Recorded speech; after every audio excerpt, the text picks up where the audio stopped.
bringing to you my greatest excitement as I now launch the dream that I've been wanting to bring to you all for such a long time. My first podcast, Slaying the Dragon by Elizabeth Allen from Empowered Alchemy, as we celebrate, commiserate, empathise with compassion, raw, wild and real journeys of our soul struggling to get through this human life on Mother Earth during the times of confluence and change. But you know that you have the tools to navigate your highest self-purpose.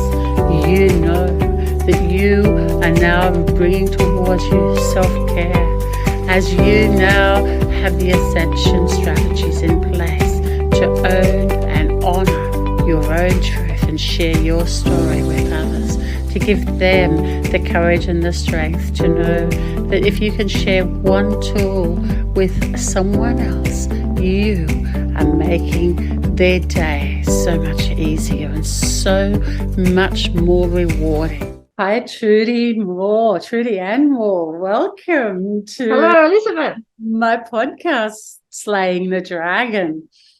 It's Yes. raw, wild and real. The hero's journey, when we're just going to chat with you about your dark night of the soul or your initiation journey. Yes. And you are a practitioner in shamanic arts and a shamanic practitioner and artist. And I guess we're very soul connected like that as a shamanic practitioner, life coach and artist. Yes, So yes. this will be interesting to see where our chat unfolds. So I am Yes. Elizabeth Allen from Empowered Alchemy, and I'm so excited to welcome you to my podcast, Slaying the Dragon. Oh, thank you. Wild and real. Yes, thank you. And Yes. so, Trudie Ann, if, like we were chatting before, if we feel that we're being emotionally triggered by your story, it's not my intention to trigger or upset anybody. No. It's my intention to let people know that we all have a story, and our life, I think, that we call ourselves to live our human life on Mother Earth. And especially during this time of confluence and change, it is extremely challenging for a lot of people.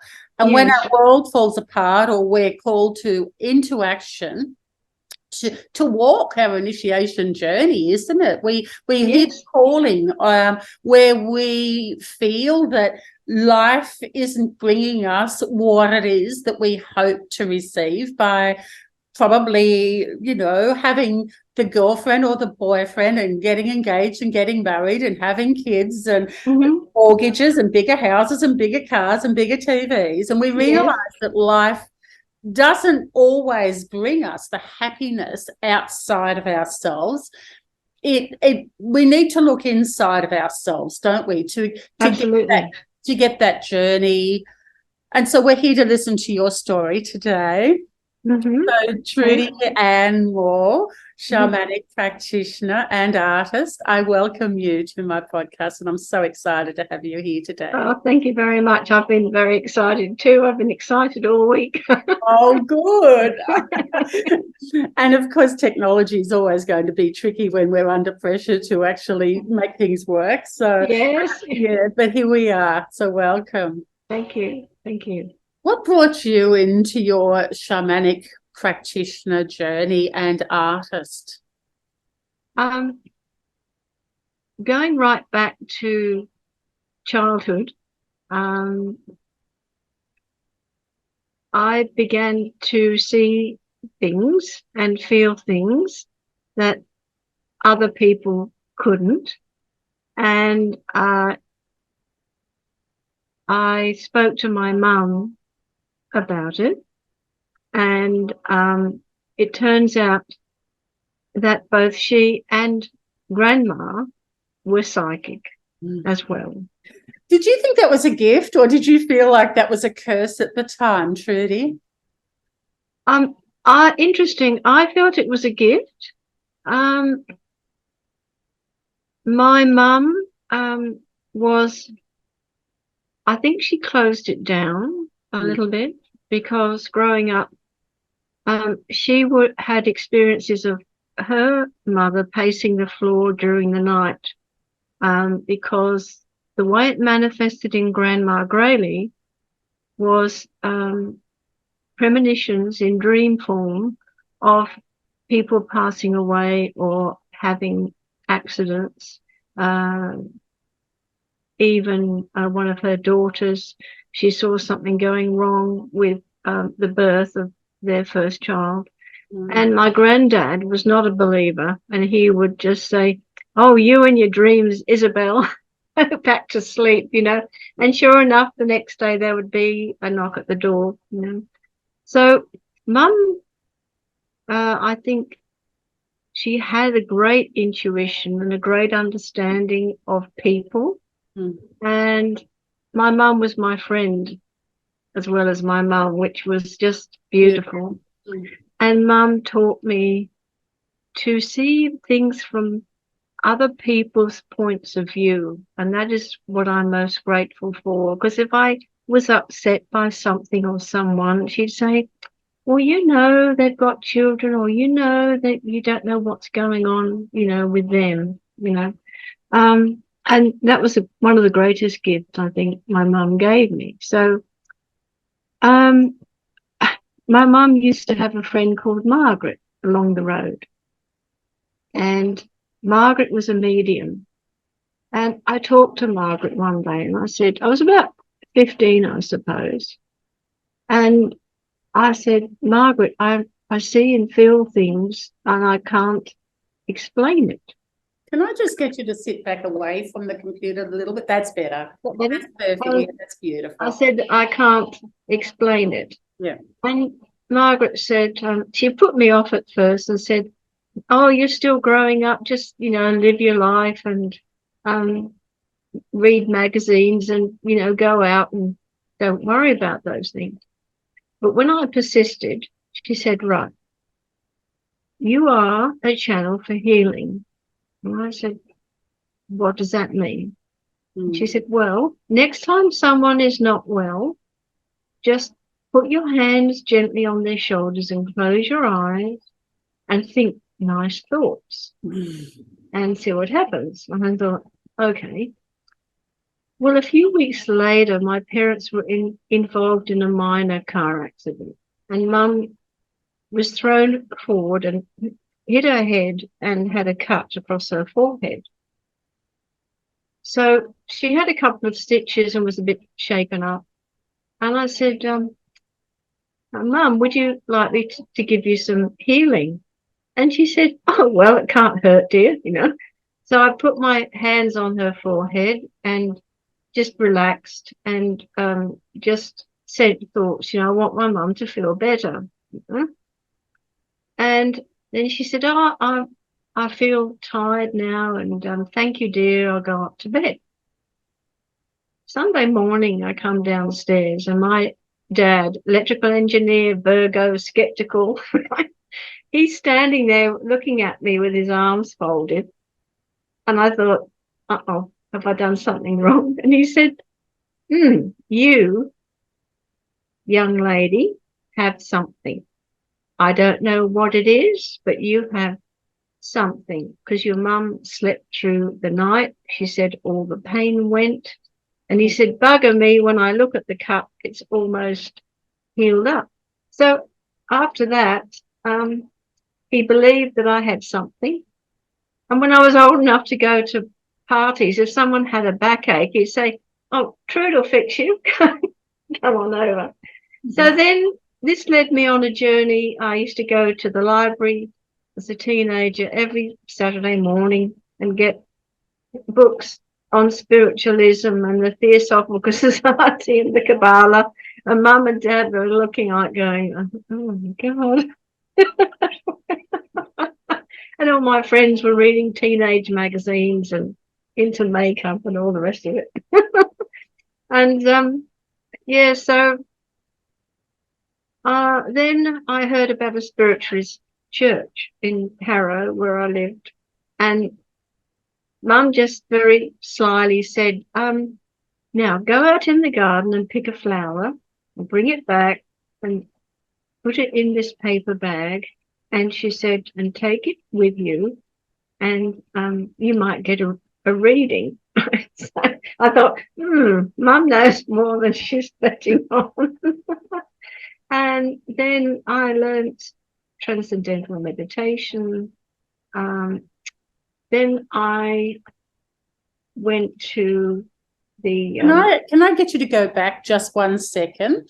For those people watching that don't know anything about transcendental meditation, can I get you to unpack what transcendental meditation is, especially, you know, just in simple terms, and how it changed your world? Right. Well, I met a woman called Dorothy, and she told me about this particular type of meditation, which the Beatles had learned apparently, and it was a technique brought out by Maharishi in India, and so the basis of it was using a mantra. So I went to the transcendental meditation place, and they have a meditation teacher there, and they tune in and they give you a mantra that is your vibration. That mantra is for you. Beautiful. And so mantra is a wonderful tool because it helps to bring all the thoughts to one place. So I explain it like our thoughts are like iron filings scattered all over the place. And when you use a mantra, it's like a magnet. So you're not erasing those thoughts, but you're bringing that into an order. And that helps with your creativity, and it helps you go within yourself. So that was my first fantastic introduction. Thank you. And fantastically, beautifully said. So thank you so much. Pleasure. So yeah, and where to after that?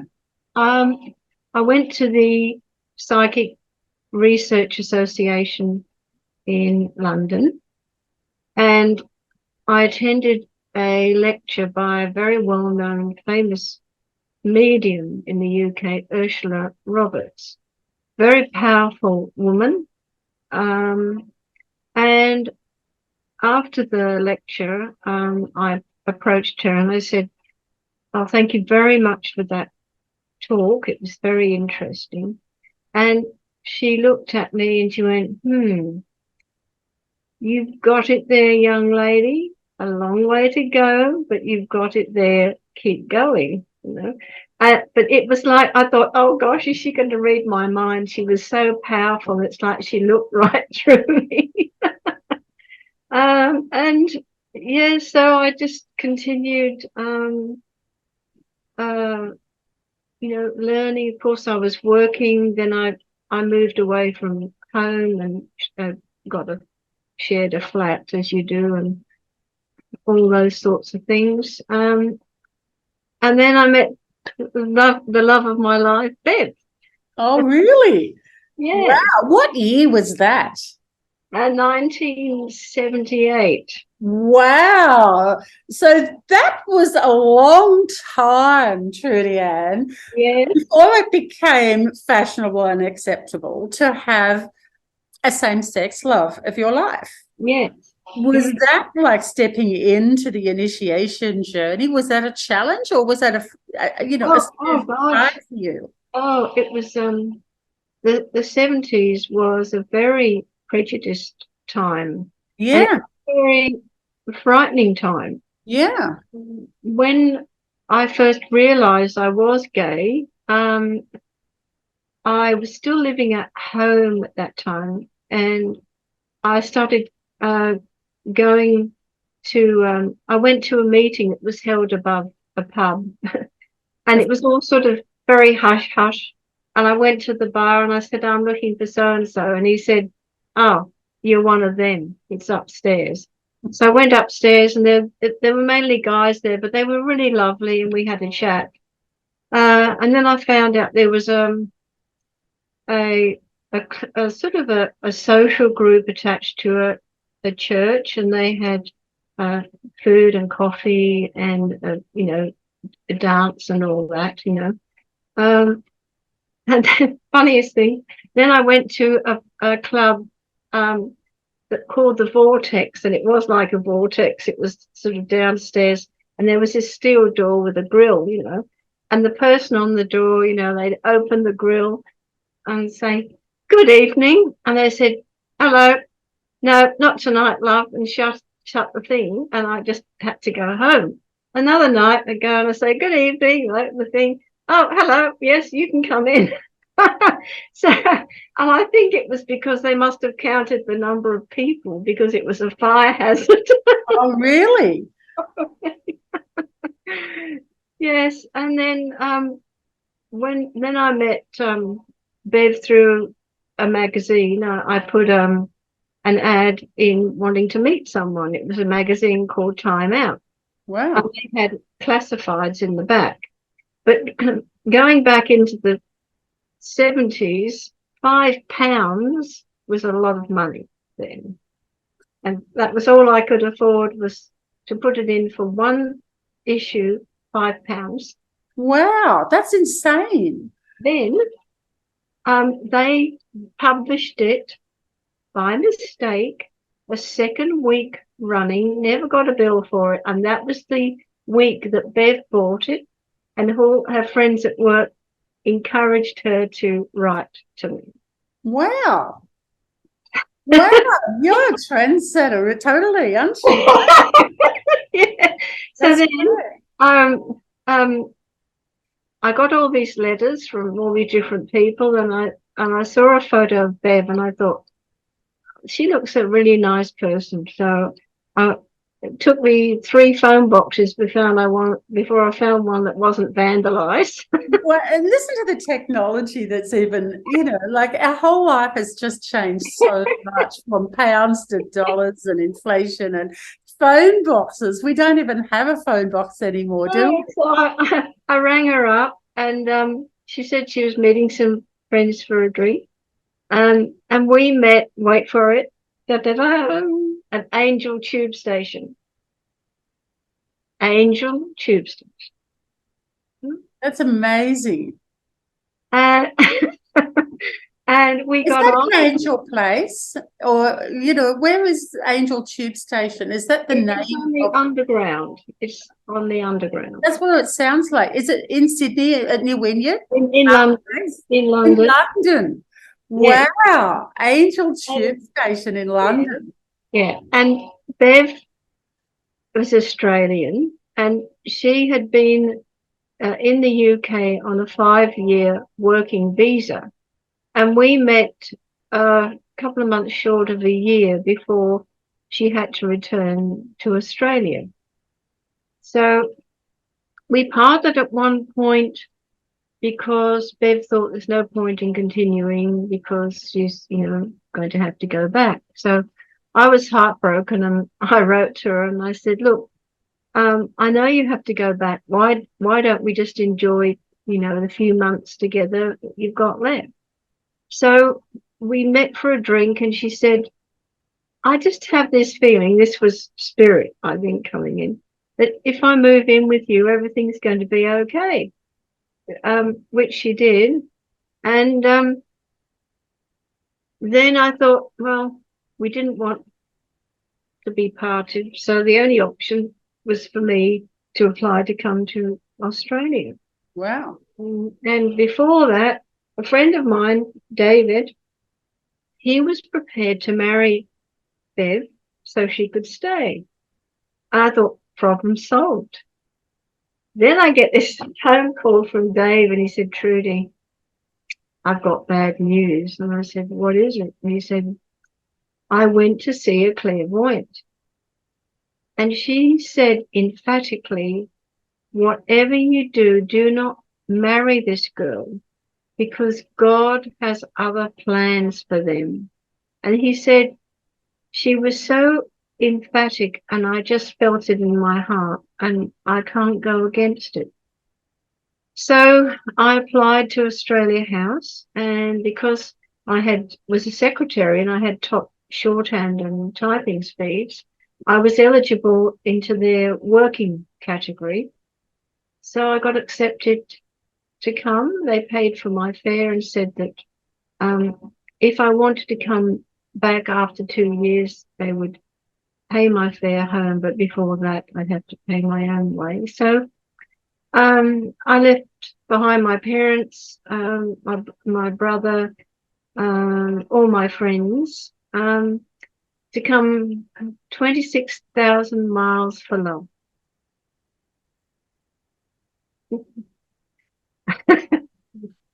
And and this year we're celebrating 45 years together. wow.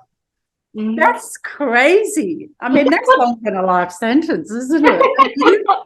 And this has it been an easy road for you? 5 years together. I mean, and you got married a few years ago, didn't you, here in Australia? What year did you get married? 2018. So how many years have you been together?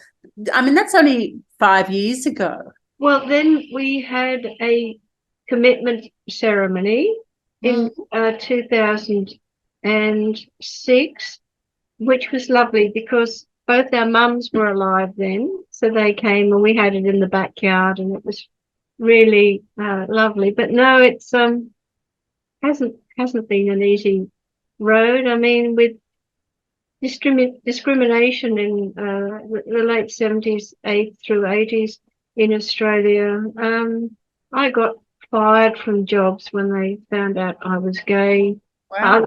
Other people who I thought were my friends would talk behind my back and Bev's back, and you'd make friends with people, and then when they realised that you were gay, they just sort of drop you.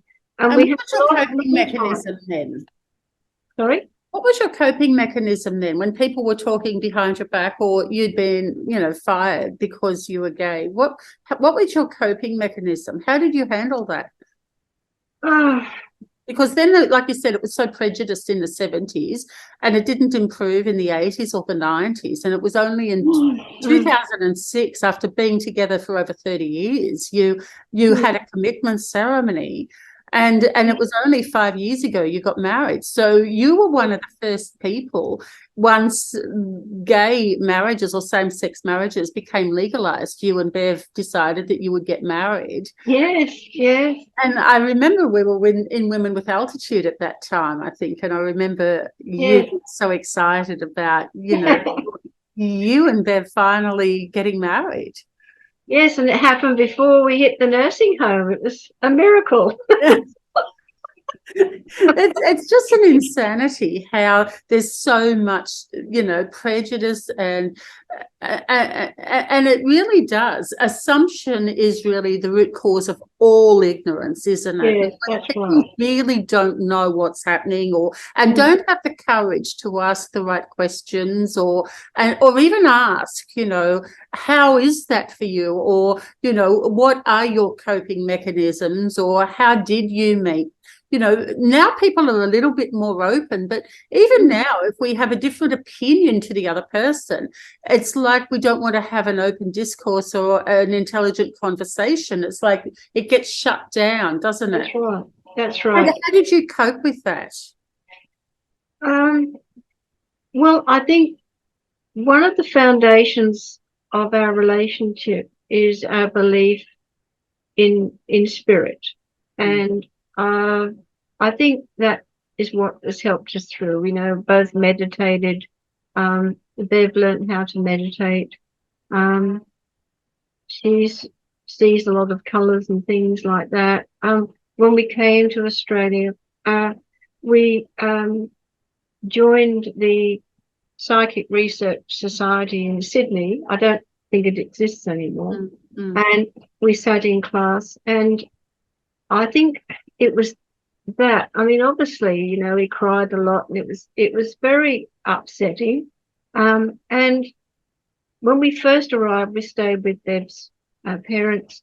And then after we had a bit of a holiday, we got temp work, and then we rented a small flat, but we didn't have any credit history.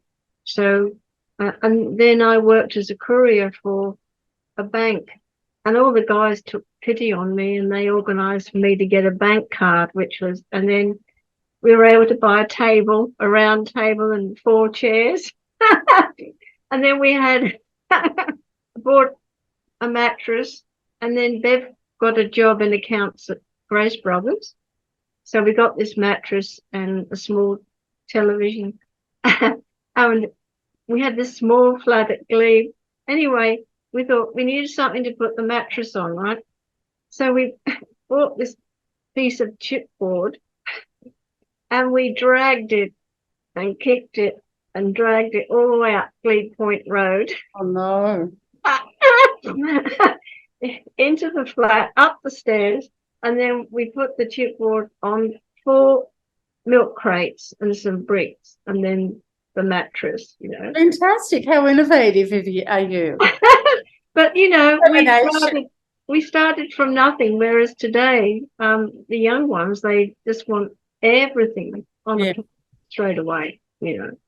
So we just gradually built up and saved up to get a deposit.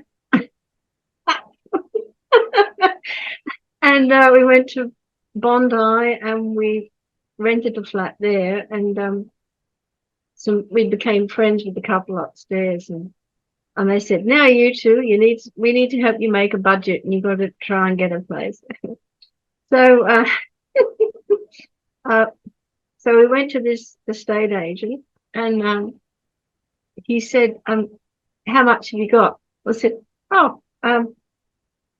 10,000. And he said, each? I said, no, between us.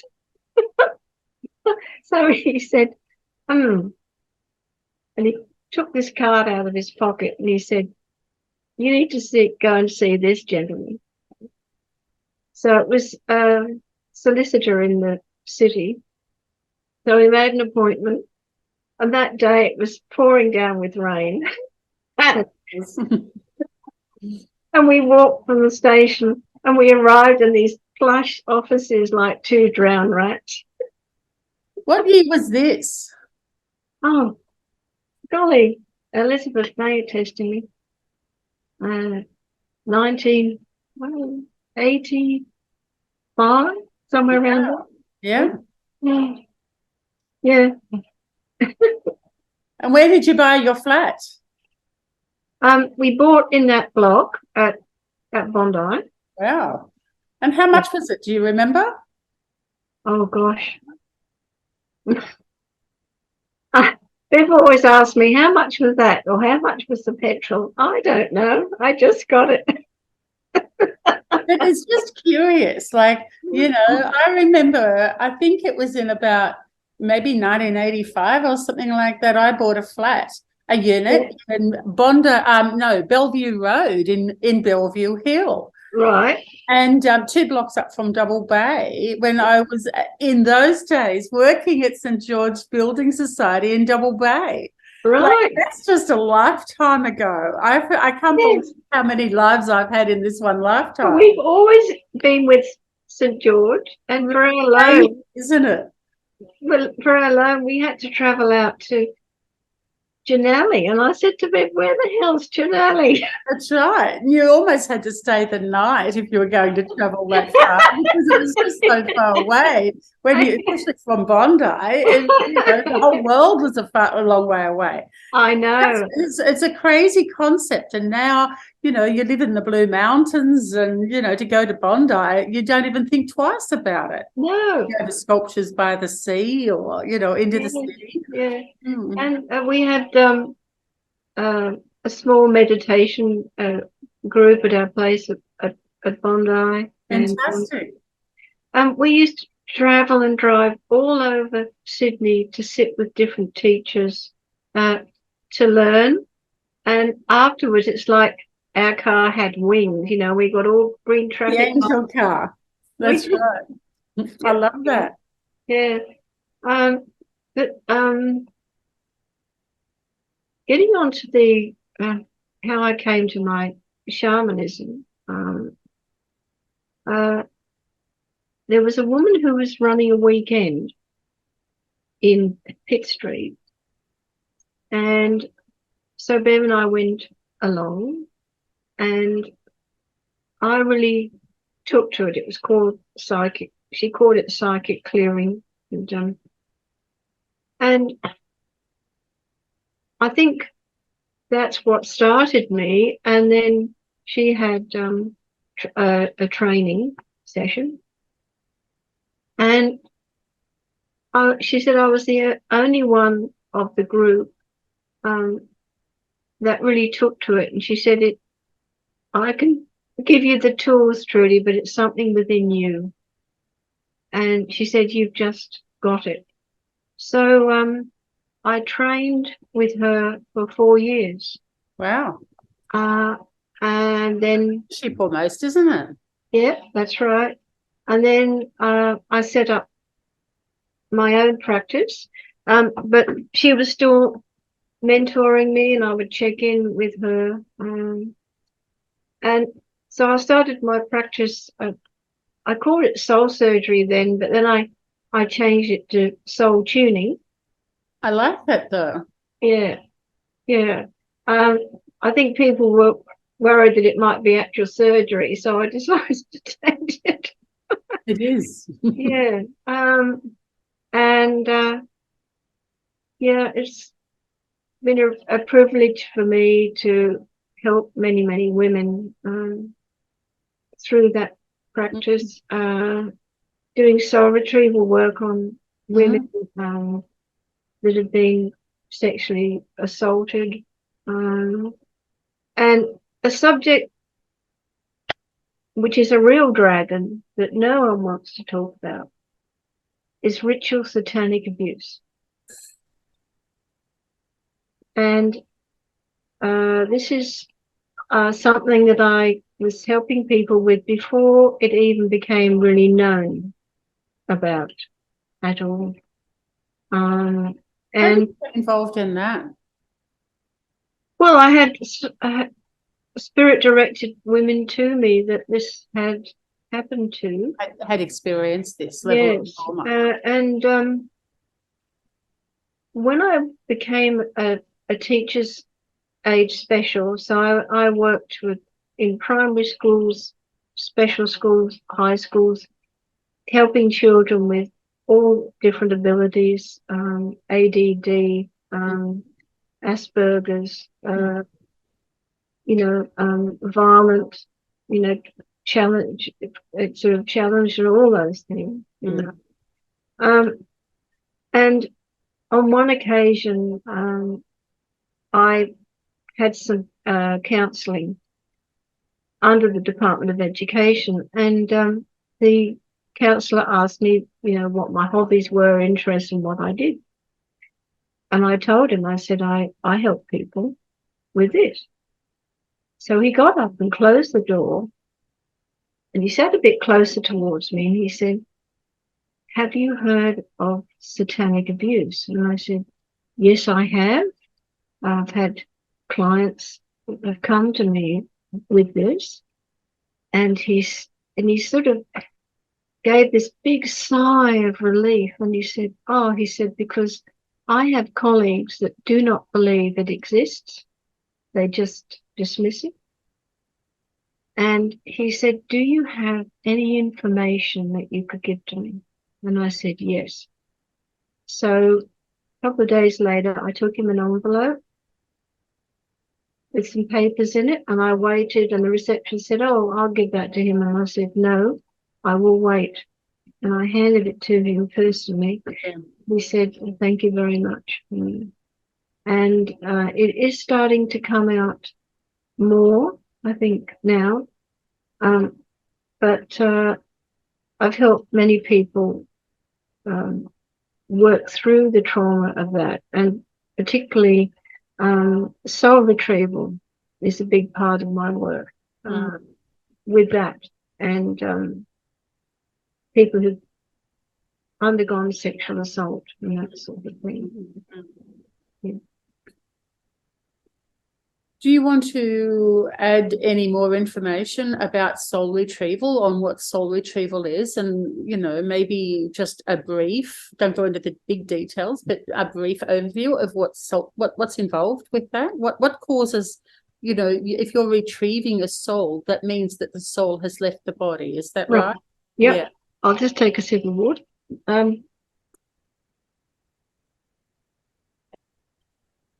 The way I explain it to clients is that when a person undergoes trauma, a fragment or an aspect of their soul leaves them and goes into another space or dimension for safekeeping.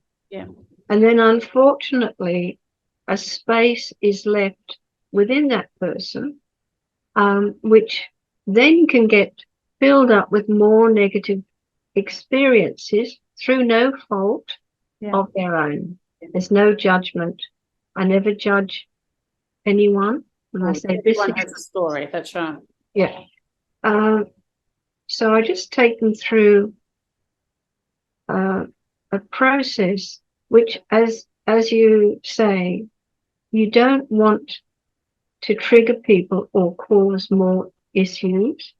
So I just take them through a guided meditation, and then I go through, with the help of my angels and guides, go through a process of filling their body with light.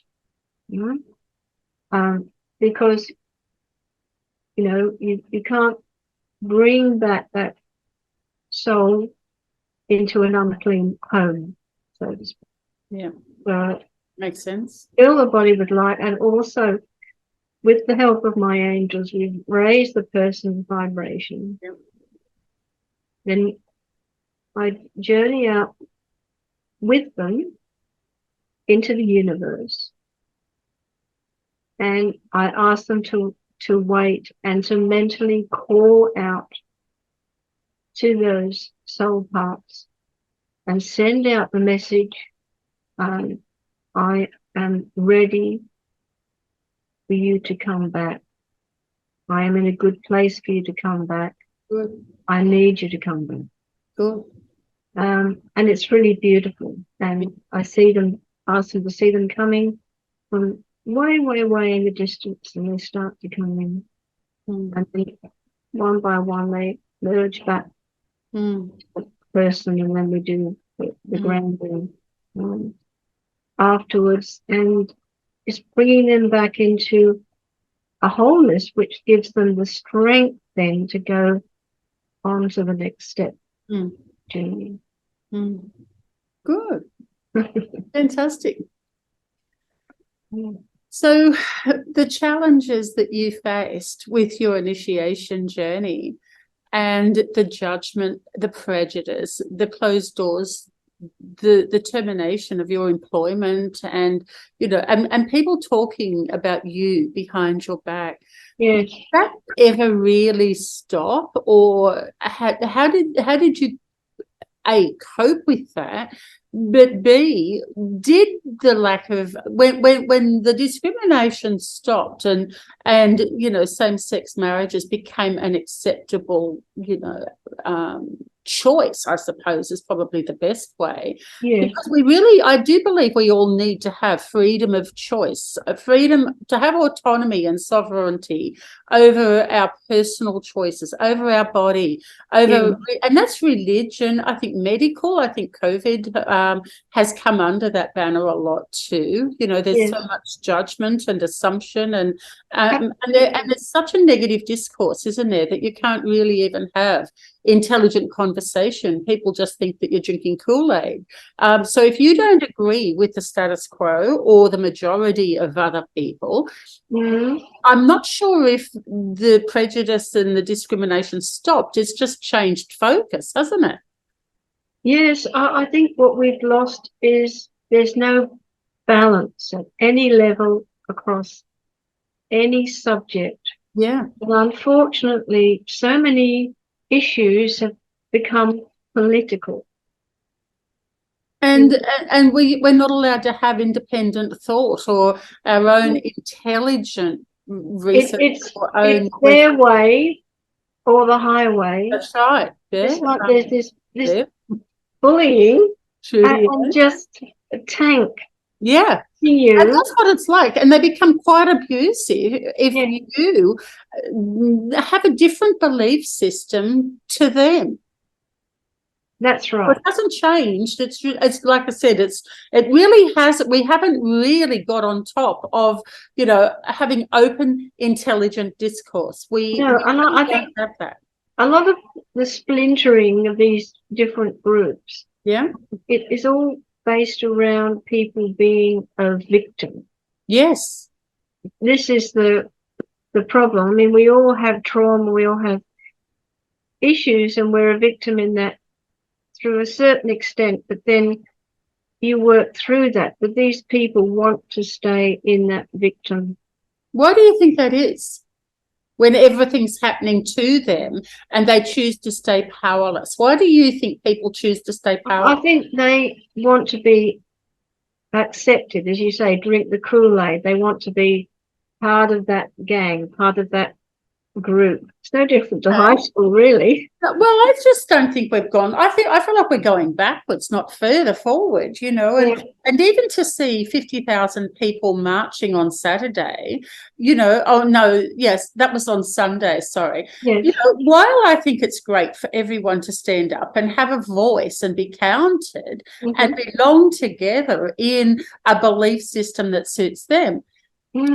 It's only a few years ago that 50,000 people marched for freedom to choose with our health mandates, and that got criminalised and put in jail. So, and they're still not accepted to have a different belief system. And so now it's the mandates. Okay, they're now legalising it, but why should that have even become an issue? And how do we get past these issues of judgment? And how do we open up people's mindsets to be able to learn to make our own, to trust our own autonomy, our own mindset? Why is it that it's so judged? I think it's, as you say, more difficult now than ever before. Yeah, I think it is too. And I think some people are lacking in that emotional intelligence. Yeah.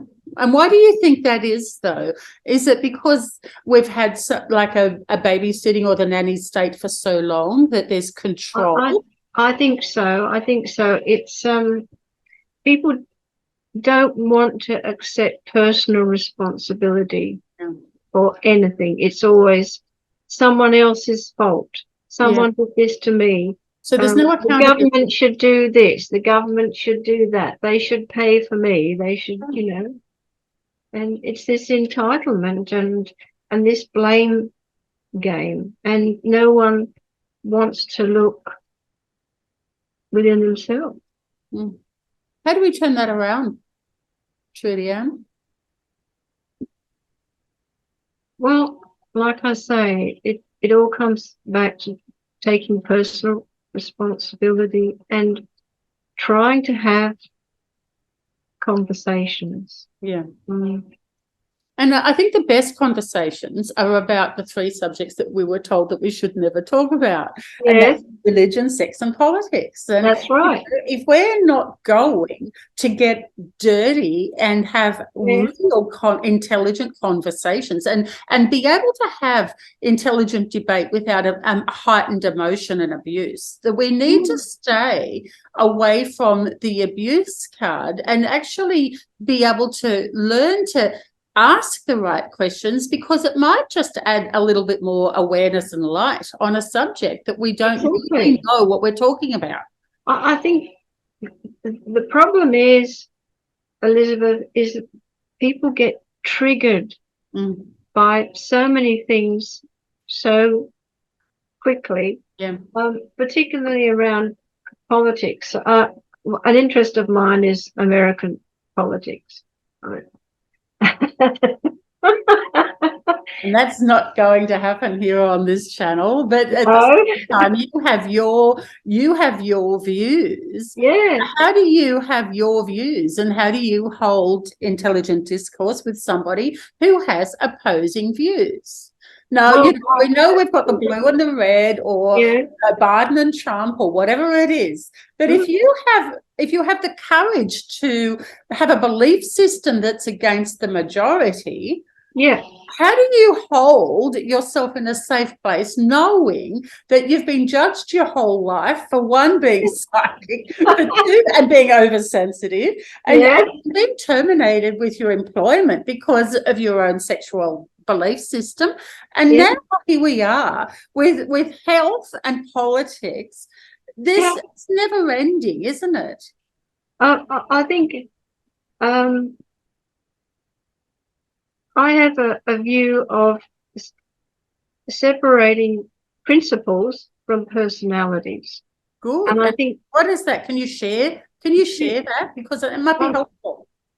I think too many people get caught up in the face, or the view, the personality of whoever is in charge, whether it's here or the States, and rather than looking at the overall and what they have achieved or they haven't achieved. And I learned that, and I'm going to share this with you. Good. Through being bullied so much in the workplace, and when I was a teacher's aide, I turned to gambling, and I gambled on poker machines for many years. And I got help through going to Gamblers Anonymous, and I worked the 12 steps. And I think that everybody should look at the 12 steps. I do too. 100%. Yeah. I think it's important foundation, because I think what's lacking is our connection to our own higher consciousness, and our spiritual healing and evolution. And I think, and it's got nothing to do with religion. It's all our own high conscious level. Yeah. Yeah. But what's the first step? Well, admitting that you have a problem, you know, and again, that is personal responsibility. Yeah. So I've always believed that before we can heal anything, we have to have awareness that there's a problem. Yeah. And so I've always put awareness as the first step. And then my second step is actually acceptance. We've got to own that we have the problem. So I guess that's admitting it, isn't it? Yes. Yeah. And it was through one of those meetings that one of the members said something that has really brought me to the place I am today with my art, particularly. Fantastic. He said, one of the things you need to do is to fill up that space with something that you're passionate about, something that you love. Yeah, I believe that. So because I've always been a singer all my life, I went and found a singing teacher. Right. And I rang up this lady and I said, I'm turning 50 this year and I want to apply for the X Factor. I love that. Well done, So you. she said, come on down, girl. I love that. And I did. I mean, I didn't get through to the judges, and it was when I think Channel 10 had it, and it was just a pilot, and it didn't go anywhere. But I was so glad that I did. We Well done. sit I think that's outdoors fabulous. all night, and it was, I think, great meeting all the other musicians and people. And then back into my art with the encaustic. I had a stall at a fair, and I saw a fellow who had an iron and all these waxes, and so I had a couple of lessons there, and bought a kit, bought an iron and some waxes, um, and I started doing cards and that. And then a friend of mine said, why don't you think outside the box and start doing work on canvas? So then I taught myself how to apply the wax on canvas, and it's been my passion ever since. Fantastic. I'm excited.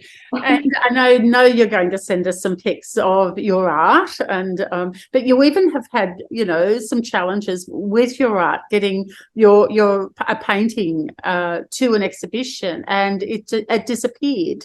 Would you like to share that story with us? Sure.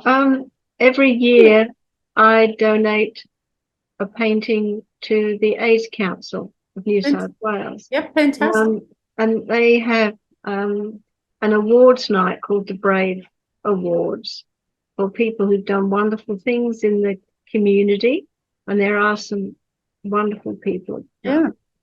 And so they have an auction, a silent auction. And so I had this really big painting I was going to donate, and it really pulled at my heartstrings. Part of me didn't want to part with it. So I put it outside, and the courier was coming on a certain day. And unfortunately, that same week, my computer went down. And so I didn't see an email that ACON sent to me that had attached to it a proper consignment form to fill out for the courier and to paste onto the painting. So I just wrapped it up, put the painting outside, put some butcher's paper around, and just used a big felt pen and put to ACON and the address, right? And I had my two dogs at the time. I didn't hear them bark. I looked out, still there. Looked out later, it was gone, And then I had a phone call from the publicity department saying, Trudie, did you send us some shoe racks? I said, what? Shoe racks it's got from Trudie Moore. I said, no. I said, I sent you a metre by metre painting. So anyway, a long journey began with Allied Couriers, and they couldn't find it. I took a photo of it to the police station. A journalist for the local paper, the Blue Mountains Gazette, they came and did a story on it. Yes, but I think it was taken by someone known to me, and they sent those other things in its place. Can't prove it, but it makes you wonder what makes people, what makes their mind tick. Why would send a shoe rack? Do they think that would just go unnoticed, and and for what purpose? Well, and also too, you're psychic, and you can your energy field. If you can do soul retrieval, you can do truth retrieval. So you clearly have your suspicions on the person that it is. Yeah. So how do you handle that? I'm not asking for names or information, but how do you handle that when you have information in your energy field? How do you handle that situation? I talk about it with other friends who have had similar experiences with these people. Okay. And that is, you know, I've never really got over the loss of that painting. I really haven't. I really, Well, a part of your soul's gone. yeah. Because it didn't complete the cycle and the energy exchange that was with the intention, and it already was a deep part of you that you were reluctant to hand over, and you may have been reluctant to hand over because you may have even felt that this may have happened, but you were not going into that energy field, and you still trusted that you would hand it over. But intuitively, you may have even been getting the feeling of being uncomfortable for doing this, that the cycle energy exchange may not be complete. Can you reverse an energy exchange and bring that energy back to you in I have, exchange? Yes, I have done that. And through that process, the woman who is in charge of contacting artists and people to donate things, what we found out was that in the fine print of that courier company, paintings and antiques aren't covered under insurance. Of course they're not. You have to accept your own separate insurance now, don't you? Yeah. So after this happened and another woman's ceramics got damaged, the lady said, look, in future, I will actually come and collect the piece from you personally. So that's sort of a positive, came out of that. Yeah. Oh, well, good. So what was the gift that you received? What was the light in the darkness? I believe it's a bit like the Tower card. And I believe that when we hold a shield and to keep out the dark, what that can do is hold the dark in. And so if there's a hole in the shield, doesn't matter how little that is, it's like a laser beam where the light comes through the shield and this is the dark with an awakening and an epiphany. And you know what I'm talking about with that. And I always call that the gift. What was the gift you received as the when the light pierced the shield?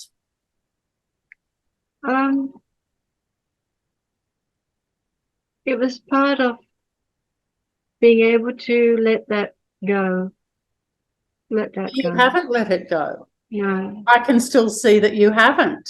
But I had another beautiful painting that they came and collected, and I actually was invited, given tickets to go to the night. And that was a gift. You see your name up on the board as a sponsor, and you see that what's that is bringing in, because I see my art as a way of helping and giving back. Yeah, very much so. Yeah. Wow, that's amazing though, isn't it? Do you think your story also helped other people recognize that it doesn't matter that, how good a person's intentions are, that you're not responsible for other people's negative intentions? Well, that's right. I've had, going back to your point earlier about discrimination because of being gay, I've had a lot of people who I thought were friends and have been deeply hurt by their actions through, I think, probably born from jealousy, and why do you think that is? Because you've had the courage to walk your own path and live your own life according to your highest values of what's important to you. So you live your life with a deep authenticity, don't you? Yes. And you don't need other people to accept you, but you don't need to be bullied by that either. No. And there are people who have severe mental health challenges. For sure. And that was the case in this situation. And had left a trail of people. You know, we were not the first, Mm. and we won't be the last. And yes, and pulled other professional people in the mental health field, you know, very good at the art of being streetwise, manipulation, all those things. So, yeah. I feel like you're going down a road that I want to take you down a little bit deeper in some ways. We don't need to go into personal stories, but you do have the wisdom of your own life, as well as I feel like the awareness of, you know, our soul does grow through the challenges that we are really forced to go through. And Absolutely. you know, the soul contract, you know, that we choose to sign up for. I'm sitting on the fence with that one at the moment. For the last few weeks, I've had a really challenging last 3 or 4 years, like everybody else in the world. And I think anybody that's spiritual and a healer is really going through their own dark night of the soul themselves, I think, because of the global energy exchange that's happening around the world. Yes. And I think it's really challenging for a lot of people. And I've been questioning myself as a deeply spiritual person I am. I believe in the universal energy exchange, and I believe in higher consciousness and God energies and the light of the infinite sun, and, you know, all of the universal life force energies as a healer and an artist. And, you know, but I've always had that belief system. I was born a Catholic, and as a very young age, I questioned the role of being made to get dressed up and go to church every Sunday, to be abused or to be made feel guilty for things that we hadn't done. And it was their way of control. And now I'm even questioning, even through the role of spirituality, is it a control mechanism to call it the soul contract and to call it that it's our responsibility? I know that we bring towards us what we focus on, but not everybody brings towards them what they get. And some people have had the most traumatic, deeply, you know, challenging traumatic experiences in their life. And I've, you know, already chatted on this podcast, Slaying the Dragon.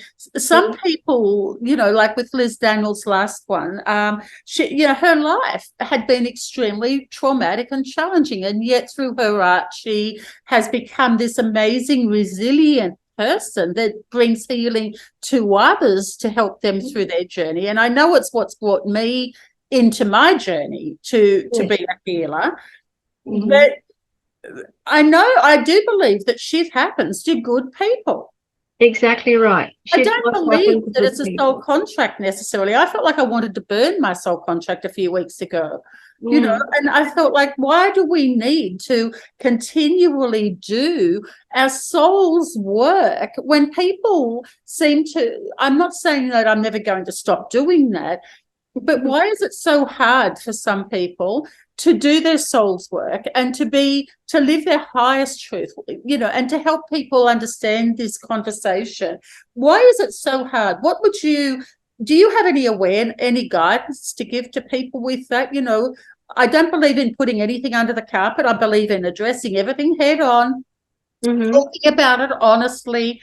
But when we talk about things honestly, the judgment and the assumption, like I've already said and what you've said, starts to break down very quickly. And so people want to appear to be happy happy on the outside, like their life is together, because behind that beautiful smiling face, we have a very sad person. Yes. And, you know, that's only leading to more breakdown in our families, our friendship circles, and society. Yes. How do we handle that? What do we do with that situation? Well, it's a big question. I know. I'm sorry. That's all right. I've only got to ask big questions to big people. Through having counselling myself, I have been learning to set boundaries, and I've actually have cut some friends out of my life. Yep. So my circle has shrunk, but the people I have got, right, we can talk to each other as Yeah. we are now in a very genuine way. Good. And I think Is that something to do with really age, do you think? Sorry? Is that something to do with age? Do you I think partly that too.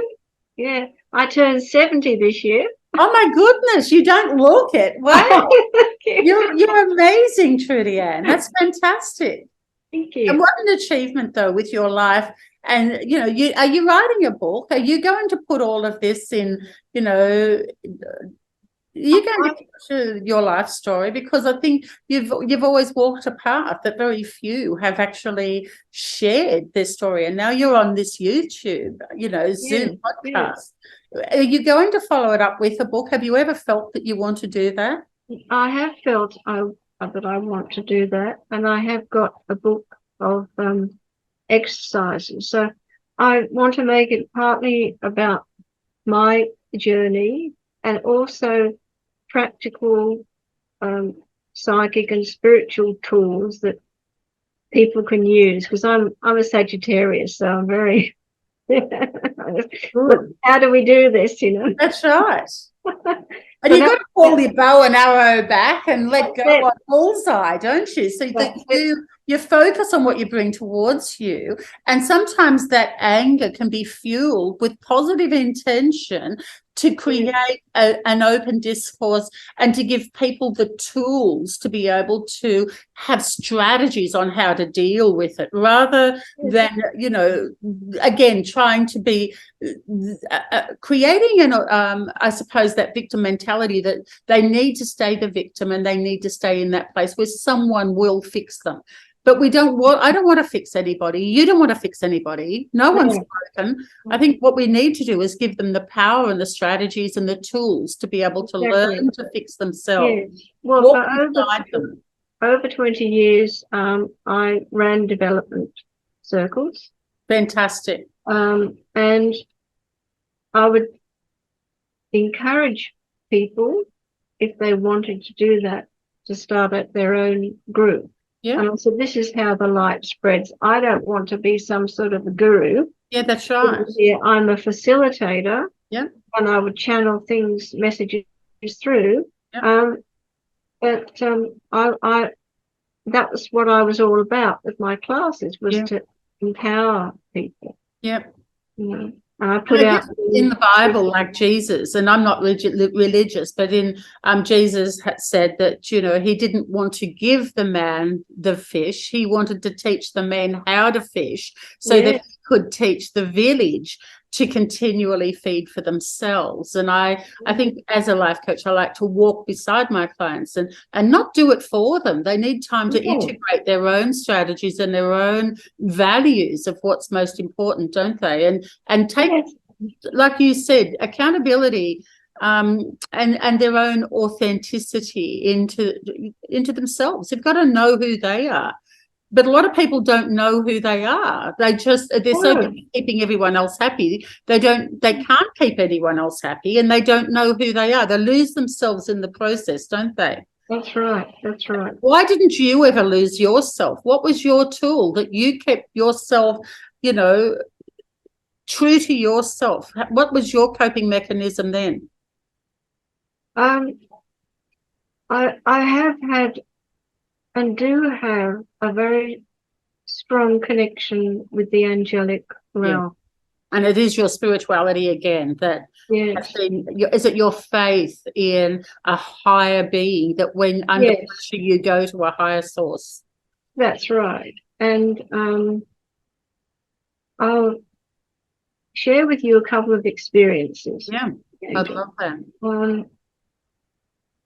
One evening, I was leading people into meditation, and all of a sudden I was taken out of my body and I was in space, and I could see hundreds and hundreds and hundreds of angels and they were going up like this, 45 degrees, and they were holding a person in front of them around their waist. Wow. And were taking them up. And they said to me, tell people not to lose hope. There is hope and light in the world. And they were speaking in this way. And I thought, why is this? So I came back down, brought them out of meditation.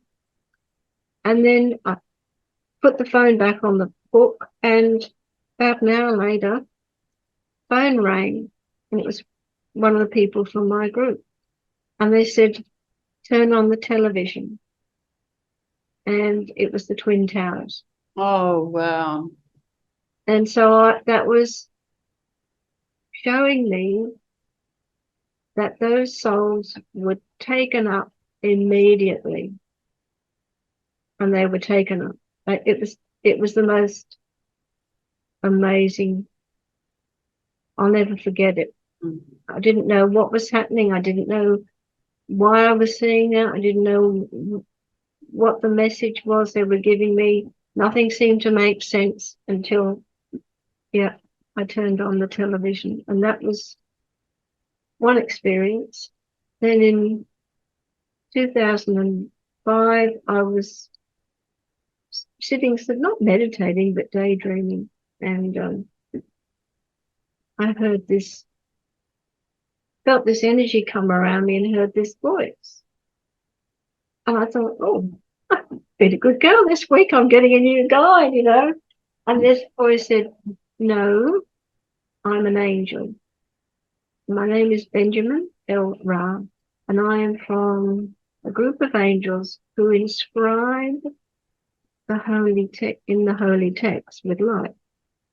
And I thought, oh, what do you want with me before breakfast, And he said, we would like your permission to use your voice to bring through tones for healing for people.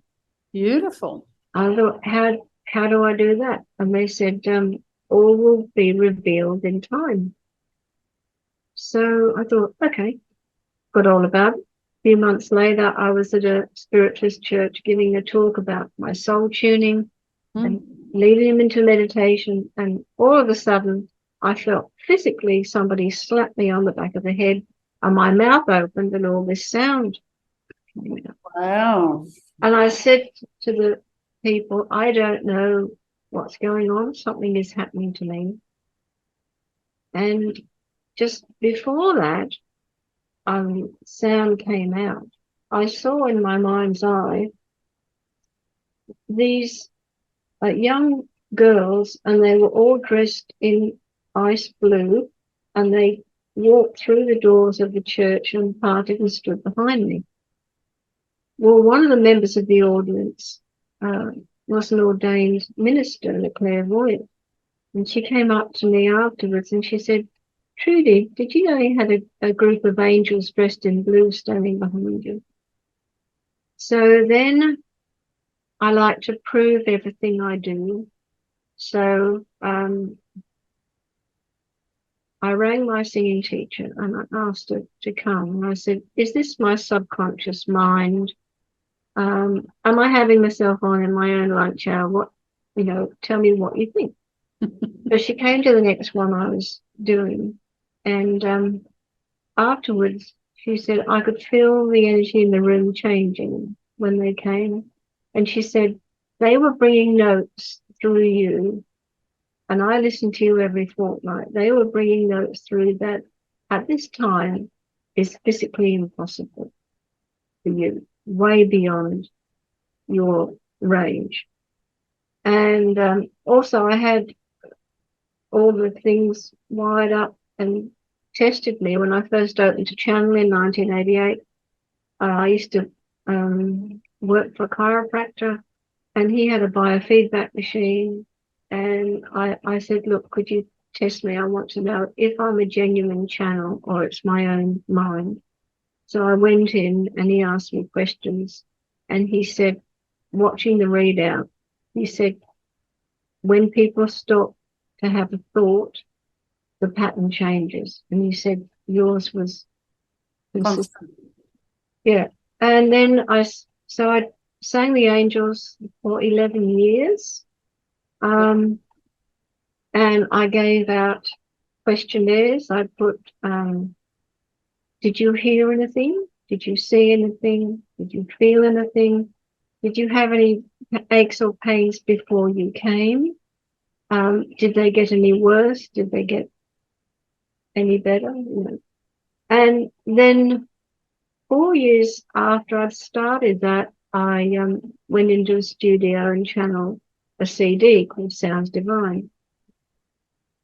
And a lady came up to me after one service and she said, I'd like to buy your Sounds Divine. And I said, what did you do with the last one I sold you? I said, did you wear it out or something? And she said, no, I actually gave it to a friend whose son was in hospital. He'd come off a motorbike, was in a coma. I didn't expect him to live. And she said, I felt that she needed it. So I said, fair enough. So I just gave it to her. I said, look, that's for you. Anyway, she said after her friend had listened to it for herself, she took it into the hospital and played it to her son through headphones while he was in a coma. And the doctor said it was a miracle. He woke up and he survived and he got complete. Wow. Yeah. That's exciting. That's just exciting, isn't it? Yeah. So I'm actually going to return to singing the angels at the churches. I think that's wonderful. I think I would love to be there one day. Let me know when you're going to do It that. will be sometime in May, and I will let you know the date. Yeah. But I asked them to explain what's happening. And they said, imagine that your voice is like a pipe, right? And we are sending a frequency like a laser beam through the center of that pipe. And he said, because of the water content in your body, that allows the sound to be carried through into every cell of your body, every organ, and right into your DNA. And they said, now it's really important to go back to that, because they said that people really need help with their healing and the raising the vibration in their DNA. That's right. And I found a couple of months ago, I found a singing coach, because they're still using my physical instruments. So I want to be the best I can be. Absolutely. Particularly after suffering pain and physical issues myself, the breathing is something that we're working on. Yeah. And he's a really lovely guy. Spirit just led me to this amazing singer, and he's does musical theatre. He's in rehearsals at the moment for a show up in the Gold Coast. And, Fantastic. So singing as well as art has always been part of my life since I was young. So. And do you sing while you do your art? I do sometimes, yeah. Because that'd be interesting to see how that changes the vibration or raises the DNA in people touching or even looking at your art. So that could be a really nice combination to bring that through to the next level. See how you, and even when you're writing your book as well, maybe sing while you're and tune and tone while you're actually writing the book, and it'll help step you away from personality in soul and drop into your heart rather than from your head. Yes.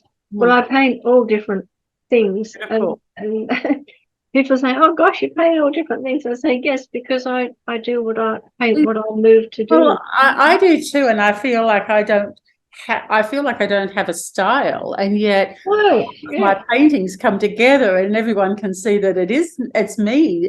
And I think I want to just be, I think because a channel or we're a soul that really responds to something that's happening in our world personally or in our world globally. Yeah. And I think that is a frequency that we're holding, and when our emotional world paints that, it's not going to be the same on every level anyway, you know. So I think I don't want to be the same. I think that's really being more, a designer tends to replicate a pattern all of the time. Yes. Whereas an artist is a soul response, and I think that separates maybe artists from designers. Yeah.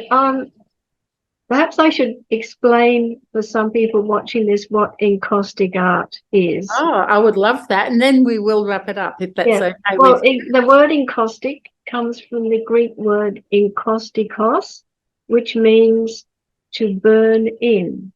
Ooh. And it is the oldest art form recorded, and it was used in ancient Greece and Egypt. And they would mix beeswax with pigment and then use heated tools to put it onto the wooden panels. Yeah. I saw some early examples of it when I was in Egypt in the Cairo Museum. And in more recent times, more tools have been developed. So I apply the coloured beeswax to an iron, and then I use that, spread it onto card or canvas. I use different heat tools, and the element of fire is part of me, being a fire sign, being a Sagittarian, and connecting with the goddess Pele in Hawaii at the volcano. Wow. So that's that passion, that fire, the constant, that's beautiful. Is just me. That's beautiful. Thank you for sharing that. And you did go to Hawaii, didn't you? I did. And you put the gift into the volcano? Yeah, I made an offering onto the grass, because you're obviously I was allowed to step over the fence around the ranger's hut, but I wasn't obviously going to go too close to the volcano. But and there was all this steam coming out, and I just felt the power of that was immense, and I felt the presence of goddess Pele. There she is. So that's huge. Wow. Yes, and she said, thank you for your respect, thank you for the offering, and I will be with you and help you with your art. That's beautiful. And her face actually appeared in the top right-hand corner of one of my paintings that I did, which was all sort of volcanic and flames and things like that. And I think, going back to being a shaman, wherever I travel to, I think it's important to say a prayer to the gods of that particular land, like we did that when we went to Egypt. Yeah. And we had 4 nights on the Nile. A lot of people got illness or tummy bugs and things. We didn't. I just sent a prayer and said, we come in love and respect and peace. And whenever there was a statue of Horus outside the temple, I would always stop and pay my respects. Yeah. Had a wonderful trip. And the same in Hawaii. The bus driver in Hawaii said, whatever you do, don't take a volcanic rock home with you. He said, our post office is inundated with people who send them back in the post with letters saying, I'm really, really sorry for taking the rock from the island, and could you please put it back? Because they've had so much bad luck. Because they've disrespected that. Yeah, I do believe in that. I had my best friend. It's a long story, but he took something from a place, and I said, I wouldn't have done that if I were you. Souvenirs are not necessarily, they can hold massive energies. I think you need to return it. Yeah. Look, I don't know if he returned it, but I do know that he lost his life not long after that. Oh dear. Yeah, so it's a long story. We take into our energetic field the conscious energies of what is in that product or belief system Yes. take on. And we've got to be very careful what we take into our bodies, into our minds, into our souls. And I think that's, we need to have conscious sovereignty over our own belief systems to make sure that we're allowing in our belief system what's a high of our highest values.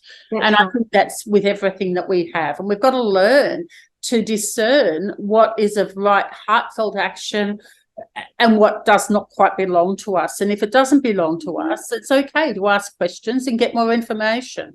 But we don't have to just accept it because everyone else is accepting it and we follow the status quo. That's not necessarily our status quo. We need to find our own peace with our own soul by asking the right questions and having discernment. Yeah. What do you think about that? Oh, absolutely. I have loved all things ancient Egypt since I was a teenager, and I had a scrapbook and I collected all sorts of things about Tutankhamun, and they had the Tutankhamun exhibition in London. And my mum said, "Oh, when are you going to go, True?" And I said, "I'm not." She said, "What? But you love all that stuff." I said, "I just have a feeling it's not right. I don't feel right about it. I'm not going." Then I read in the newspapers that many people who had been, and they bought all sorts of different souvenirs. There were hundreds of stories of bad luck, bad energy. Very difficult things happen to people. Yeah. And because I don't think that Tutankhamun wanted to go to London, and I just think it's tourists think they have a right to go in there with their cameras and things, and it's not right. When we went to see Tutankhamun's mask, we had to leave all our cameras and mobile phones in a locker, right?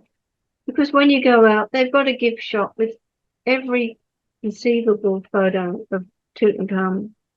So we were standing there looking at the mask, and this little bloke came, stood in front of me, whipped out his phone and took a photo with a flash. So I said to one of the security guards, I said, "Excuse me, no phones?" "No, madam." "No cameras?" "No, madam."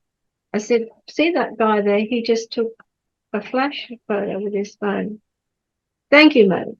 Got on his phone, on his walkie-talkie, and I saw two plainclothes detectives run after this guy. They caught him and they deleted it, because when they photograph all these things in Egypt, they have put special filters over their cameras so that it's not affecting, the actual object.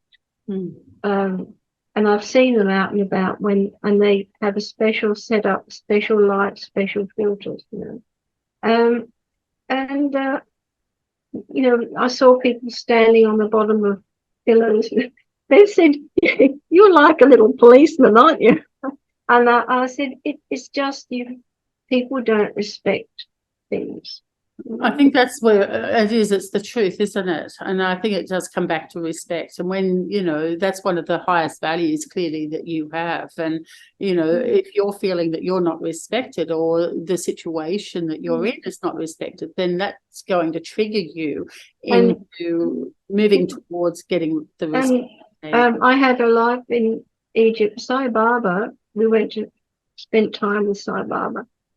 And he told me that I was Seti, and I didn't know who or what Seti was for years. And then I saw this documentary about Seti the First. And when I went into the Great Pyramid, into the King's Chamber, one of the guards came over to me, and he held my hand and he motioned for me to lie in the sarcophagus. Oh. How did that make you feel? It's amazing. And I started toning the angels. Wow. And he joined in with me. Wow. We harmonized. And then after a couple of minutes, he put his finger over my lips to say, that is enough, and help me up. And I said, thank you.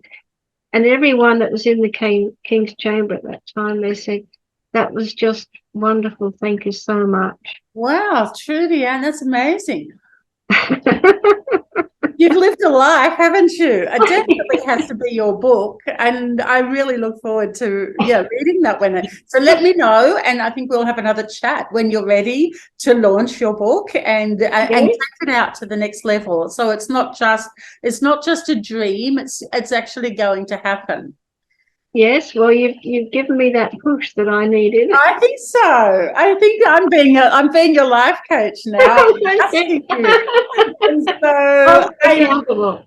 oh, darling, thank you. I value every moment of our chat today. So thank you. It's been lovely. You for being so absolutely beautiful in sharing such a wild story, but it's not so wild. It's just your story. It's your authenticity, and you've communicated it with such a beautiful, loving heart and so much integrity. So I love our time that we've spent today. Oh, I've loved it too. Thank you, Elizabeth. I don't think you slayed any dragon. I think you got on that dragon and rode it. You've the dragon.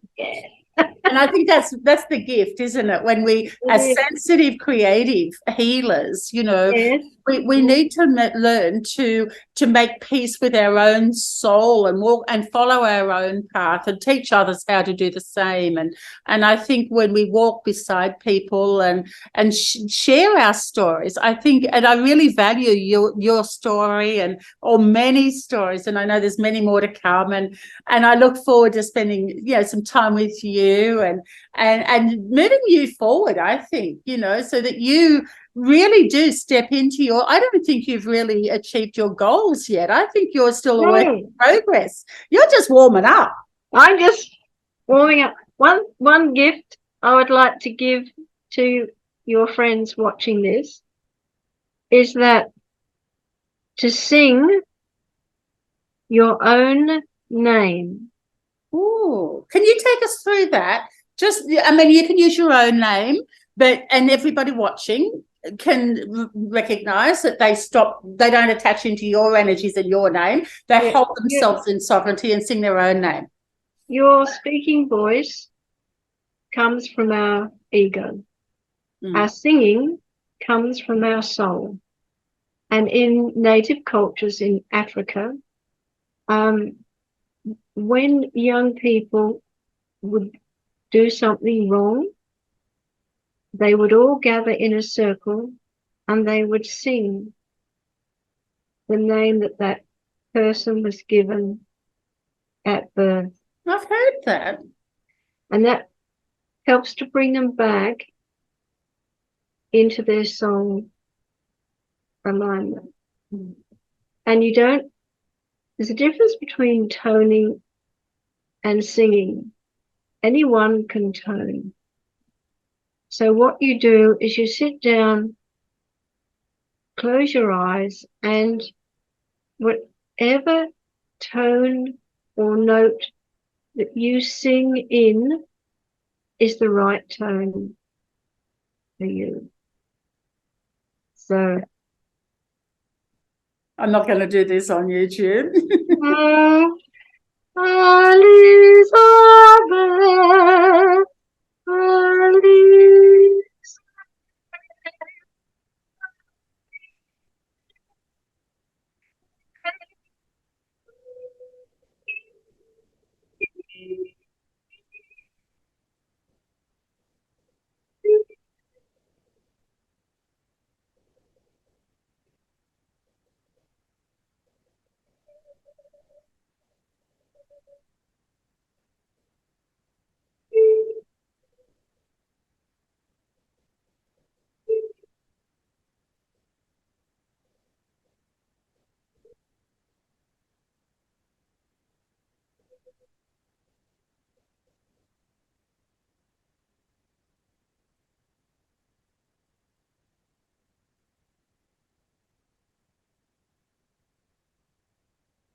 Trudie Ann, can you hear me? I can. Nothing came through. nothing came through. Wow. You couldn't hear me? Not one thing. In the beginning, you actually started singing my voice, Elizabeth. Yeah. I could feel the vibration, and not one sound after that, or tiny tweaks of little minuscule bits of sound came through. Mm-hmm. I'm not going to edit this. It's evidence that what you just did was of such a high frequency that I think I've received it, because I could feel it in my heart, but I did not hear it with my ears. I'm not making this up. There's 10 million people out there in the world that have just witnessed what you've just done. I mean, we could try it again, and it might be that the microphone doesn't go into a certain volume. Would you like to try it again, just to see if this is a sound technical problem, or if this is actually something that... I love working with spirit, and I love working with people that are prepared to work with spirit. And I think there's something happening here that is of a higher vibration, and I'm not sure if it's above the microphone capability, or if it's a spiritual energetic interference or support. Maybe it's not interference, maybe it's support. Okay.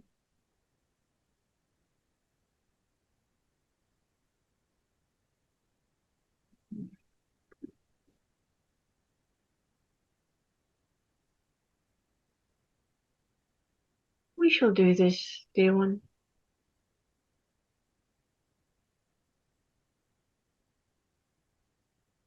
A clearing for you.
I tell you what, sweetheart, I'm going to make some of my famous scones with jam and cream, and I'll bring them up to have morning tea one morning with you and Bev. Okay. And you can do that toning for me in real life, in person, if you will. Yes. Yes, I will. And maybe I'll record it or not. But it's definitely not going out on YouTube. And we did get a few more tweaks of it, but no, it didn't come through.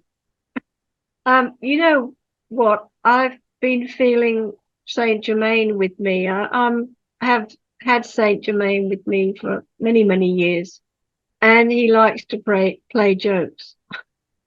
I think this is more than even Saint Germain. I don't think this is, I'm not sure what this is. I think it's a vibration that clearly is above a frequency that sound in physical real world is not carrying. And I feel like I could feel it, but no, we didn't hear it. Well, they said that it was for you and a clearing for you. So obviously you feeling it is what it's meant to be. And I could feel it, and I could feel it in my solar plexus more that time than in my heart. The first one I felt in my heart, the second one I felt in my solar plexus. So look, I don't know what this means. Maybe I just need to know that I've received it. Yes. And I really honestly look forward to, spending some time with you. And And I'd love to have another chat with you one day, and let us know maybe if you have the dates when you, at the bottom of this podcast, it might be great if you can put any links of people so that they can contact you if they're wanting soul retrieval or soul healing, and then experience any of the toning personally, or the Encaustic Art, or and the healing centres that you're working through or with. How they can contact you, your website, or and any links that you want to share. It might be fantastic as well. Yes, I'll send an email to you. I would love that. I really love and value and honour you, gorgeous girl. So thank you so much for being such a practical joker. I'm not sure if you played the joke this time, or if this is something other than that. So the world is our witness. Yeah, I agree with you. I think it's frequency. Yeah. I think it's frequency. Yeah, I think, and I think, you know, I received it, but I would love to receive it in real life as well. I'm just glad my laptop didn't blow up. Okay. No, exactly. Thank you, Saint Germain, and the energies of Saint Germain. I honour you. Thank you, beautiful. And I know we'll catch up soon. Yeah, God bless. You too. Thank you. Bye. Thank Bye. you. Bye-bye. Bye. I am so honoured to walk beside you as we support each other in connection and